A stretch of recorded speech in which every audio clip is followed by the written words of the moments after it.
here from Braham. Say what's up, America. Half of you should know me, right? Other half a replica. வயசு எங்க போற? ஏன் இருக்கா? நீங்க கடையை காலையில வெள்ளவே திறக்க வேண்டியது. ஏன் நீங்க லேட் பண்றீங்க? 6 மணிக்கெல்லாம் நீங்க திறக்கலையா? ஏன் லேட் பண்ணீங்க நீங்க? இன்னைக்கு வந்து கரெக்டா மதியம் ஒரு வருஷம் முடிச்சுட்டு நீங்க வேலையை இது பண்ண வேணாமா?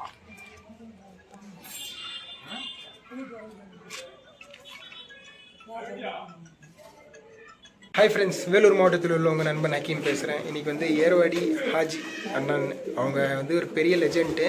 லாஃப்ட்டு பார்த்துருப்பீங்க, ரொம்ப நல்லா லாஃப்ட்டு செட் பண்ணி வச்சுருக்காரு. நிறைய புறாங்க வம்சமாக அவர் வளர்த்துன்னு இருக்கார். நிறைய புறாங்க கூட இருக்குது, பார்க்கலாம் எப்படி இருக்குன்னு. கூண்டு செட்டப்பே வந்து ரொம்ப சூப்பராக இருக்குது, பார்க்கலாம் ஃப்ரெண்ட்ஸ் புறாங்கள்லாம் எப்படி இருக்குன்னு. ஒரு பெரிய இந்த கூண்டில் ஒரு ஜதை தான் போட்டு வச்சுருக்காங்க. எல்லாம் ரிசல்ட்டடான புறாங்க, சாதா புறாங்க. இதுலேயே ஒரு ஜதை, அதே மாதிரி சேம் இதுலேயே ஒரு ஜதை, ஒரு ஜதை தான் போட்டு வச்சுருக்காங்க.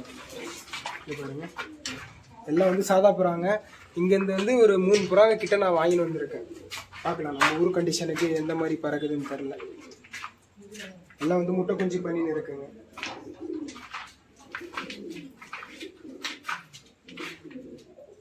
நைட் டைமில் கூட பறக்க விடுவாங்க. இன்னைக்கு வந்து ஹோல்ட் பண்ணியிருக்காங்க.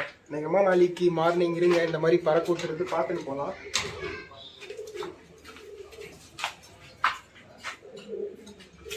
இதெல்லாம் வந்து சிங்கிள் ஒரு ஜதை பண்ணி வச்சுருக்காங்க. கர்ணப்புறா அவ்வளோவா மோஸ்ட்லி இல்லை, எல்லாம் வந்து நல்ல டைமிங் உள்ள சாதா புறாங்க. நான் நின்று பார்த்து ஒரு புறா வாங்கிட்டு வந்திருக்கேன் நம்ம வீட்டுக்கோசரம். சரி, சாதா புறாங்க இல்லையா பார்க்கலாம் ஃப்ரெண்ட்ஸ். இவர் தான் வந்து அந்த கூண்டெல்லாம் காமிச்சிருப்பேன்.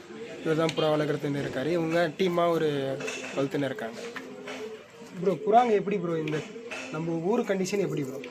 நம்ம வந்து 2 டோர்னமெண்ட்டில் கலந்துக்கிட்டு இருக்கோம். ஒரு டோர்னமெண்ட்டில் இப்போ தான் கலக்கிற போகிறோம். அது வந்து நேஷ்னல் டோர்னமெண்ட்.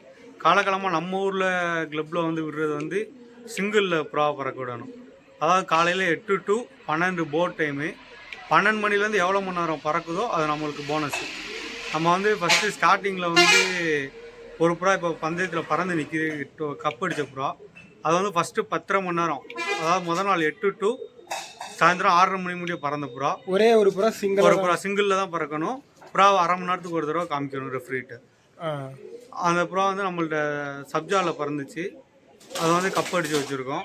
இப்போ வருங்காலத்தில் வந்து நமக்கு வந்து நேஷ்னல் டோர்னமெண்ட்டில் விடணுன்ற ஆசை. அதனால் வந்து நம்ம ஜதையா புறாவை பறக்க விட்டுருக்கோம். அது வந்து எப்படி ரூல்ஸ் சொல்லியிருக்காங்கன்னா 7 to 8 நம்ம எப்போனாலும் புறாவை பறக்க விட்டுக்கலாம். அது வந்து சாயந்தரம் 6 to 7 சாயந்தரம் வந்து நம்ம நைட், அதாவது இருட்டுற டைத்தில் 7 மணி முடிய புறா போட் டைமை நைட்டு இருட்டுற 7 மணி அது வரை புறா பறந்தாங்கன்னா அது வந்து ஜதையில் பறந்துக்கலாம். அதுக்கடுத்து 7 மணி டு எவ்வளோ மணி நேரம் பறக்குதோ அது நம்ம போனஸ் டைமு. இப்போ நம்ம வருங்காலத்தில் அதுக்கு ட்ரை பண்ணிக்கிறோம். இதுக்கு ஓட்டின்னு இருக்கீங்களா ப்ரோ? இப்போ ஓட்டிக்கு இருக்கோம். நம்ம வந்து இப்போ வந்து புறா விட்டு இன்றைக்கி ரெஸ்ட்டில் வச்சுருக்கோம். நாளைக்கு நம்ம காலையில் 8 மணிக்கு பறக்க விட போகிறோம். அது எவ்வளோ மணி நேரம் பறக்குதுன்னு நமக்கு நாளைக்கு தான் தெரியும். செட்டப் எல்லாம் பார்த்தாலே தெரிஞ்சிருக்கும் ஃப்ரெண்ட்ஸ். லைட் எல்லாம் போட்டு வந்து நல்ல செட்டப்பு. ஓகே அவர் என்ன சொல்லிட்டாருன்னா, நைட் டைம்லேயே நான் பறக்க விட்டு காமிக்கிறேன் உங்களுக்குன்னு சொல்லி உள்ளே போயிருக்காரு. லைட் இருக்குது, நம்ம லைட் எல்லாம் வந்து செட்டப் எல்லாம் பண்ணி வச்சிருக்காரு. நைட் டைமில் பறக்கிற மாதிரி புறாங்கெல்லாம் எடுத்துன்னு வந்து நேஷனல் டோர்னமெண்ட்டில் பறக்கிறதுக்காக ட்ரைனிங் பண்ணிக்கிறோம். நேஷ்னல் டோர்னமெண்ட்டில் பறக்கிற புறாங்க. விடுங்க ப்ரோ. புறா விட்டுட்டாங்க, பார்க்கலாம்.